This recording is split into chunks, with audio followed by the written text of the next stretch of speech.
Good morning mga friend. Ari nga at kami late na ang pagpapaaraw ni Jewel. Paano kanina nung maaga pa ay umuulan? Ay di ngayon lang kami nakalabas. Tingnan si Jewel at talaga namang mahilig na humarap sa camera. Tapos yung aming bakod-bakudan din sa tabing bahay ay nasira na dahil nang baga ay kawayan yung bakod ay di nagatuna. Ayun at pinapapalitan ng inay. Baka kasi may manakaw din sa aming bahay. Charot. Maganda rin naman kasi talaga ang may bakod. Lalo na ngayong panahong ito. Ay ang dami na bagang masasamang loob. Sa hirap baga naman ng buhay. Nagtanim naman ang inay din ng talong sa hindi naman namin lupa.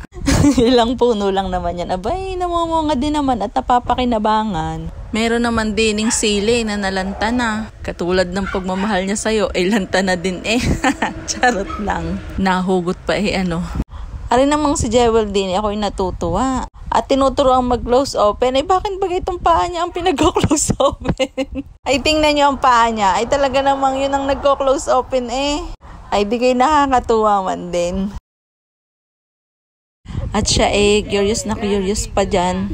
Ayan tingnan Kayo pa na close open. Close open. Close open. Aba, anong talented ng anak ko. Kaya niyo yon.